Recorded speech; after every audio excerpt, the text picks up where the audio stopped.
We're here with Baylor guard Jared Butler. Jared, you guys had a huge year this year, obviously national champions. Thank you for taking the time, man. Yeah, no problem, man. I'm honored to be here, to say the least, and no, I appreciate you having me. So we're gonna go through about 6.5 minutes of your clips. We got all different clips of you this year, and then we also have some young guys we sprinkled in, a couple all-stars. Just kind of go through pretty much every facet of your game. So if you started here against TCU, I think the range is the big thing. You mentioned like you've had NBA range, all year. Whether it's this clip, deep ball from the wing, or this next clip here, also like just being a guy who can step into that from the NBA line. Where does that range come from? You've always been a guy who shoots it like that deep. Yeah, I remember vividly in high school, like coming across half court, I need to shoot it. I'm open. Really? Yeah. I don't know if you know who Tweety Carter is, but yeah. He was a guy that shot it like that in high school, and I was just like, yeah, I got to be like that if I'm going to be good. And my high school coach gave me the freedom, and then Coach Drew kind of like allowed me to do that a little bit more. So yeah, it's just kind of always been part of my game, honestly. Yeah, and then you can play off of that, as we see on these next clips eventually. And like one guy who I think has that range too, who you could similarly come in right away and like play that type of role as Emmanuel quickly. Have you watched much of him? Yeah, a little bit.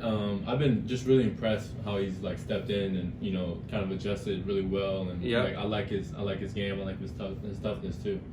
Yeah, another like multi-year guy who people are maybe like, okay, what does he do at an elite level? Like, he's done it. Yeah. He's been one of the best rookies for sure, and I think you're going to be a guy who comes in just like that. And then, because you can shoot the ball, as we'll see here against Auburn, they run you off, and you're really good like making these quick reads, right? What do you see here on this play? Yeah, just beginning of the game, just trying to get a feel for it, and just using my shot fake like you said, and just collapsing the defense, and just trying to get teammates open for sure early on.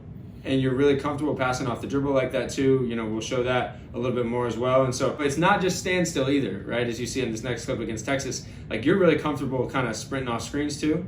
Yeah, I'm like extremely comfortable. Like it's almost weird because I kind of didn't work on it a lot, but like I love it feels natural to me. Like I'm super comfortable coming off the right and left. Yeah. But yeah, that's another part of my game that I think a lot of guys didn't see, or a little bit of. And you had the one against West Virginia too, deep corner. We got some of those clips, and we'll go through that eventually. But yeah, I think you're a guy who can be a threat in those situations. And then, the second clip against Texas, what's your read here? So he just tries to trail you and kind of shoot the gap? Yeah, for sure. Just, another thing in NBA, just being able to be flexible and not try to be, robots and, reading the defense always. But, coming up the handoff, he's overplaying it. Okay, that's fine. Like, let him pull up, so. Yeah, that's perfect. A great read. And I think you're really good too with these like hit and go gets, like these pitches, right? Yeah, like Denver runs a lot. Like, yes. Exactly. So that's what we see here against Iowa State, right? So where did you pick a lot of this up in your game? Because like I think people think of the NBA, it's like, oh, it's so much either high ball screen or ISO or whatever. But you watch like Bradley Beal, like he's running all over the place. Yeah. Where did you start playing this kind of style? Yeah, I got to give a lot of credit to our coaching staff. Mark is definitely a special, unique player, and we had to use him a lot in some ways. And obviously, just watching the NBA, like these guys are using the pitch all the time. Yeah. And so just using Mark was like definitely to our advantage because, like you said, everybody's running the regular ball screen, just comes at it. But the pitch allows the defense to always be off balance and stuff like that. So. Just from coaching and learning and trying to grow as a player, really. Yeah, it's almost like a football mentality too, of like if you can hit and then get downhill, then you got an advantage. You're already on the move, right? Right. Sure. I like the football. Yeah, there you go. And that's what you'll see too from like Seth. He's really good with these. Okay, quick hit, come off it. Yeah. And then if you gap it, that's when you really make them pay, right? Right, for sure. Yeah. Do you feel like you're one of the best shooters in this draft? Oh yeah, for sure. I was like number 1 in catch and shoot PER or something like that. Like, yeah, man, that's no doubt about it. Do you look at all that stuff, like your synergy profile and the? No, I don't even remember that because. No, not in a bad way, but like just to evaluate like where you were good, where you were. Yeah, my synergy profile not so much, but as far as just like assist percentage and like turnover percentage, especially. Yeah, I do, and our coaching staff does a great job of using it, but not hammering down on us with it. But yeah, it's definitely something you got to pay attention to for sure. Yeah, no question. And I think you were one of the more efficient guys for sure. And then you're also really good out of these pin downs too. Yeah. So as you come off here, well, first of all, take me through like the setup. So yeah, I know what you mean. Like this, we run this play a lot, like literally a lot. Coach Drew loves it for some reason, but. Getting down there, I put my head on the rim and literally just try to make him bite, make him seem like I'm going either way. And then coming off, I just want to make it as tight as possible. Yeah. And then and read the big. That's helping. Either he's too low, and I can shoot the three. Either the guy that's guarding me is trailing me, and But the big right here was kind of just in the middle, and I think I make him pull up a little bit, and then easy dump down. Yeah, because you're a threat, right? He's worried about it, and it's almost like a ball screen situation, right? Where he's got to play that cat and mouse. Exactly. You're really comfortable in pick and roll too, man. I mean, this is just showing your versatility. But as you come off here, what are you reading in the defense as a scorer? We'll get into your passing, but here against Kansas. Oh, this game I was crazy. You were cooking. Like the net seemed like an ocean, to be honest. Yeah. But coming off here, like you said, like I'm used to shooting deep threes, and Mitch Lightford, he's just too low for this game because I'm winning, and that's kind of also one of my favorite moves is the hezzy pull up too. So Right-handed. Yeah. You like the right. Yeah, I can do the left too, but the right, it's for sure, it's definitely. Yeah, and it's kind of late clock too, and you just rise up, make them pay, and that's that range. Great balance. And then what about this one here? So they're going to try to kind of ice this? Yeah, for sure. And just kind of reading the defense too, like are they being too aggressive on the ball screens and using that to my advantage. John does a great job of flipping the ball screen too to give me a little more space, but like I said, this game the net was like an ocean, And then all right, if people are going to be going under, like the best guards have this type of range, right? If you go under here on CJ, like him, Dame, whoever it is, you can be comfortable in these situations? Oh, for sure. We definitely have a rule on our team that you just can't go under, they just can't. And you'll make them pay. For sure. Yeah. And then, okay, so if they go under here, right? So this is against Illinois. They go under, and then one way to get them over is the rescreen too, right? Yeah, we definitely use that a lot. And, the rescreen definitely just, helps with defenses who are going under and lowering the ball screen for sure. So if you freeze it, like when you're at the free throw line, right? Is he, what are your options here as a scorer, as a playmaker, like in these type of drops? Yeah, so right here I'm coming off, and he's definitely playing the big's playing in a good position, I think, right here. I think if I had to do it again, I think the pull up jumper instead of the floater would be my decision for sure. And then Mark's also kind of in a weird position, but yeah, I think if I had to do it again, shooting the pull up. Right, yeah, in the NBA, that's probably a guy spaced out to the corner, right? Right. So that's different. And then on this next clip, I love this too. How much have you studied this type of stuff? So maybe on that last clip, had the option to okay, slow down, get him into your body, and then re-explode. What do you like about this? Quickly, I like that a lot. Just shows extreme amount of poise. Yeah. And, he's not getting sped up. He's going at his own pace, and then he's also that's really crafty around the rim. You know what I mean? That left goofy foot, that's tough. Yeah, tough finish. So maybe you had that opportunity again in that Illinois game, get him on your hip, get into the body, re-explode. Exactly. Just play mind games with that big, right? For sure. Much of it is that. And I think you have that in your game too. And then, all right, if they do give you that big of a gap, float game. I mean, I think you have one of the best floaters in the draft. Would you agree with that? Well, I appreciate that. No, I think it's Coach Drew hated floaters, but yeah, really, yeah, he hated them. But yeah, you gotta have it in the Yeah, you gotta have it. If you watch the NBA right now, that's what teams want to give up, right? Mid-range pull-ups and floaters. Right. And you had it. And then one of your other signature moves too, the spin move. Yeah. Has this always been a signature for you? Yeah, my dad is big spin move guy. Yeah. So he's always man, you get in there, you can use a spin. He loves saying that. So it's been a staple kind of my life, to be honest. So what's the key to setting this up? Take me through this year. I mean, they play a weird 2-3, but like I said, the big is dropping. He's kind of in this no man's land, and the spin, I think, it just catches them off guard. Nobody's expecting someone to do a spin move, and It also gives me a good angle for a finish too. So that's just my main. So you kind of set it up with like you throw it across too. Yeah. That's also helpful too for sure. Yeah, good feet, good finish. Yeah, that's impressive. And then so all right, as a finisher too. I mean, I know you have here against Oklahoma. You got like the strength and the aggressiveness to go through some bodies, right? Yeah, for sure. What take me through this one? You just saw Brady Manick and said, no chance? No, I was this game I struggled a little bit, but just definitely just trying to insert myself here. But yeah, man, like being able to finish your contract is one of the pivotal things you need to have in college basketball, and just trying to do that, and just make sure I'm inserting myself as a scorer too. Sometimes. Yeah, and then here the little touch shot too against Oklahoma again. So gonna come off, kind of change directions. And then there's just some of that touch as well, right? High off the window. Yeah, definitely against they're big. He's like extremely long and athletic, and that's another finish you have to have. Yeah, here against Oklahoma. So it seemed like early on in your career you're maybe more comfortable off 2 feet than one. Yeah, is that fair to say? For sure. What has the progression been like for you? Like this one against Oklahoma, right? And I know it doesn't drop. But it seems like you started to add more of these like speed finishes. How much have you worked on that? Yeah, no, it's definitely been something that I've had to focus on, especially during the summer last year. And it's not a 2 foot game in the NBA. Yeah, I can't like body everybody off 2 feet. And being able to get the ball high off the glass is something that I have to learn how to do. And I think I'm pretty comfortable. I think I can make that shot consistently, especially with now just being able to work on it a lot more, Yeah, for sure. You have the touch, and the deception has continued to grow for you. We talk about kind of that same foot, same hand stuff. Like Maxi's really good with this type of stuff, right? Gets downhill, and bigs are always, or whether it's a big or the guy guarding you, they're always counting your steps, right? Right. So you got to keep them off balance, and I think you have that ability. And then here, you said right foot, left foot doesn't matter. Little teardrop.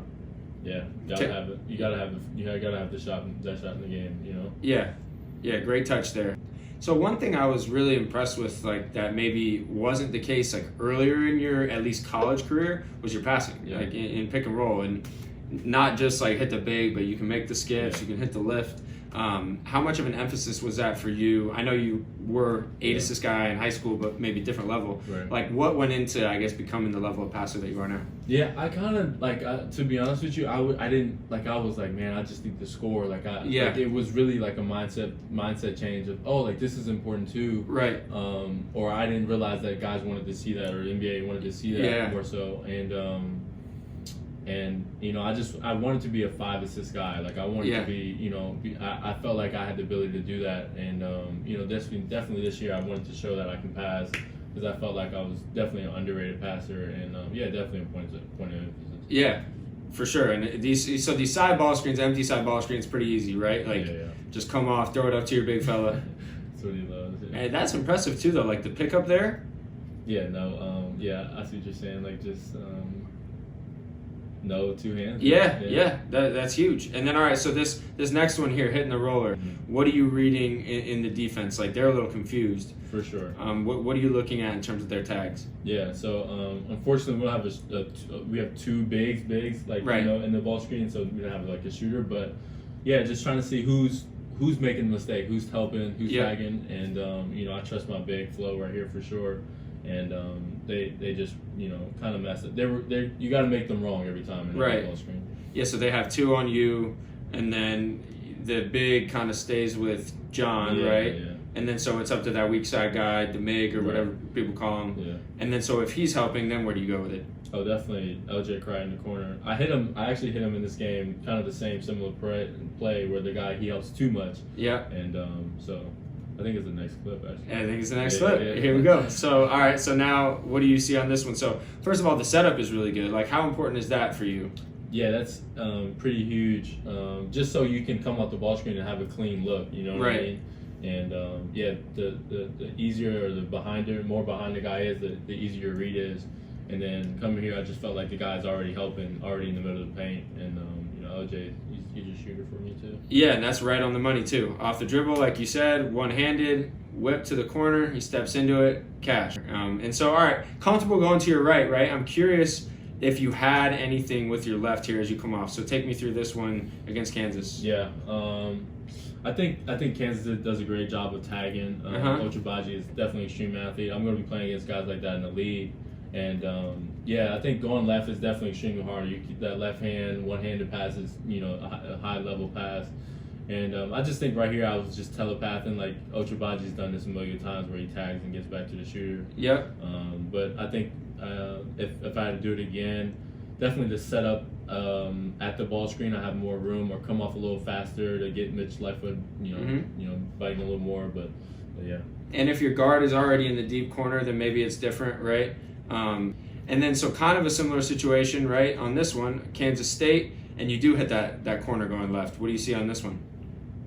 So you come off the handoff. Yeah. See, like I just want to be able to hit that like off the bounce, one hand, left hand, and that's the level I need to be going right and left. But yeah, right read, they're wrong, every time off the ball screen. What was it like, playing with Davion and you guys, and Maceo too? Like you guys, one of the best backcourts in the country. It seemed like you all like complemented each other really well. You know what I mean? Like not the same player, different skill set at each spot. It's a blast. Number one, they're just great people. Yeah. Number one, but definitely Davion getting me better in practice of how good he is on the defensive end, and Maceo how hard of a work he is. Pushing me to get in the gym and feeding off that. But high level guys, definitely professional basketball players, and being around that is just all around builds me up for sure. All right, so that's the offensive side of the ball, right? And those are all the things that you can do. And on top of that too, I think, switch.